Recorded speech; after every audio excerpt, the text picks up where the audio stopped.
The next group that symbolic interactionists typically talk about, and there's many groups, but the next group that they talk about is what's known as the reference group. The reference.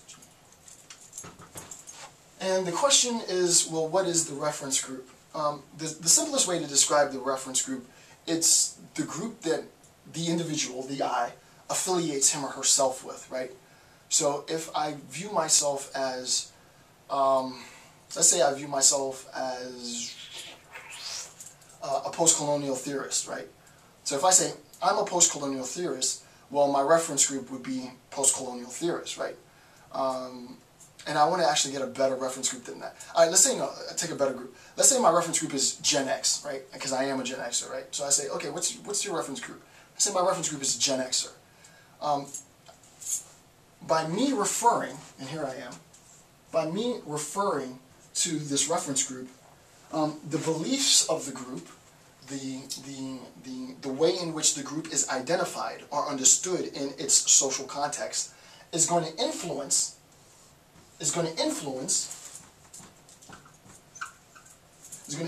my behavior, right? So anytime we're talking about reference groups, I'm going to make an appeal, right? And this would be the appeal.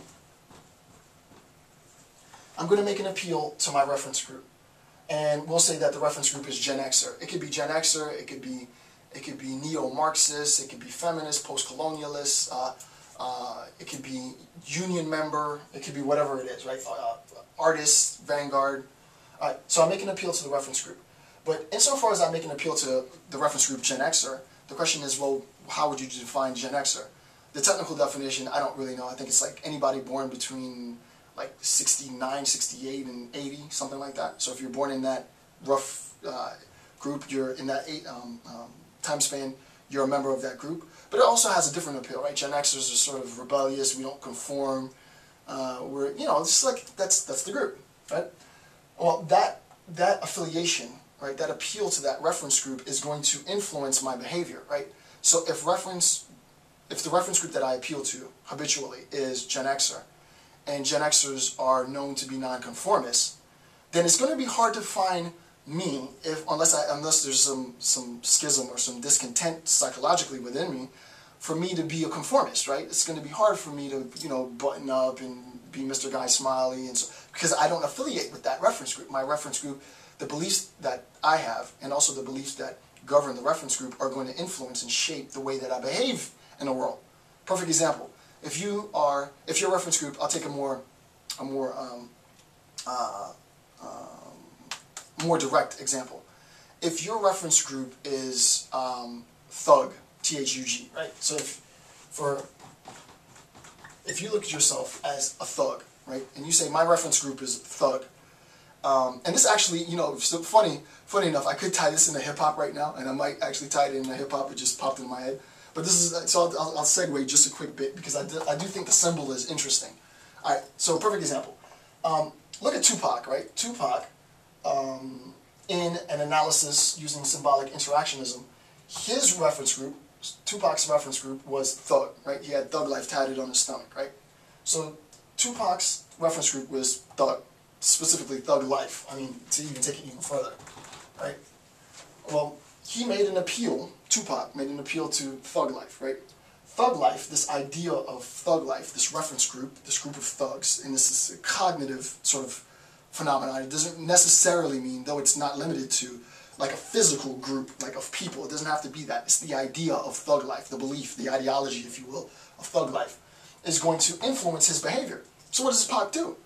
He goes around doing what Pac does. I mean, he's a multimillionaire and he's beating people up in Vegas, and he ends up getting shot, right? Thug life killed Pac. Well, there shouldn't be any disparity. There shouldn't be a disconnect between what his reference group was and the behavior that influenced his group. Now, if I say that my reference group is thug life, right, and I'm an academic, and I come to work 9 to 5, and I wear a button-up collared shirt, and, you know, I've never done any criminal behavior, well, you can see that there's something fake about that, right? Something fake. And in hip-hop, and I don't want to go too much into hip-hop, I think I might start a whole hip-hop sort of discussion, because there's a lot that can be said of this, but I think it's a good analogy. in hip-hop, if I make the appeal to this reference group, Thug Life, but my behavior doesn't conform, it's not influenced by, the beliefs don't coincide, well, you would call this individual inauthentic, right? You say this person's inauthentic, this person's a poser, this person's fake. There's a lot of different words that we have for people like this, right? Because you really aren't making an appeal to that reference group. So the whole point of the reference group is that this is the community, this is the ideology, this is the belief, this is the group that I make my appeals to, right? I reference the beliefs, right? And where the beliefs coincide, I believe in Thug Life, this is a support, a proponent, a belief in Thug Life, then that reference group is going to influence my behavior. And business people love this stuff, right? Because as soon as they realize what the behavior is, they figure out how they can tax you for the products that you buy and make you brand loyal and all this other stuff, right? So with respect to the groups, we then understand the primary group and the role of the primary group in attributing value, and we understand the role of the reference group in sort of consolidating or matching, syncing beliefs, right? My beliefs sync with the belief of the reference group, and therefore, since my belief syncs with the belief of the reference group, my behavior conforms, right? And we talked about norms, the role of norms. Now, with respect to this appeal to a reference group, we have to recognize that what's going to end up happening is that people are going to make appeals to different groups. So let's just say, for example, my appeal is to Thug Life, and another appeal is to Law and Order. Right? Somebody else appeals to Law and Order. Well, you can see that the interaction between these two people is going to be conflictual, right? The interaction between these two people is going to be substantiated by conflict. And the question is, why would this interaction between individuals be substantiated by conflict? It's seemingly apparent, but it's not as simple as it may seem. My appeal to Thug Life is going to influence my behavior, and I'm obviously going to do criminal activity, right? This person's appeal to Law and Order is going to influence his or her behavior, and that behavior is going to be to uphold law and order. The consequence of our actions, right, the reason why we have a conflictual relationship really doesn't have anything to do with me as a biological being and this person as a biological being, right? Unless you're arguing something like social determinism, which is completely different, right? With respect to symbolic interactionism, all that would be happening is that I could make the claim that there is a difference in an appeal to reference groups, right? The reference group of Thug Life versus the reference group of Law and Order is going to be the fundamental sort of basis for the conflict experienced between these two individuals, right? What we're going to have in this interaction, right? What we're going to have in this interaction is a variance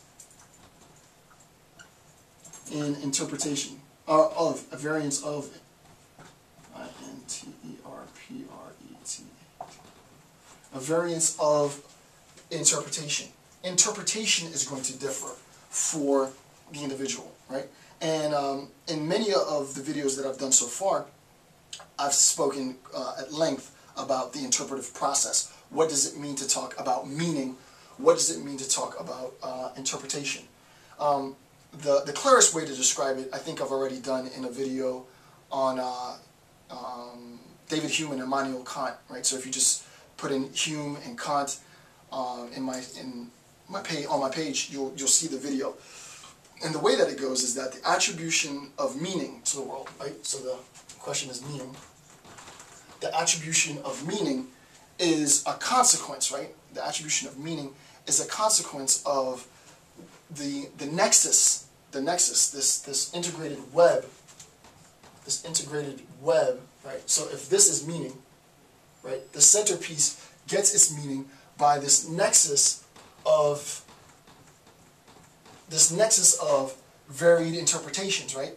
This thing has a meaning because we as a society, we as social beings, ascribe a particular meaning to this phenomenon.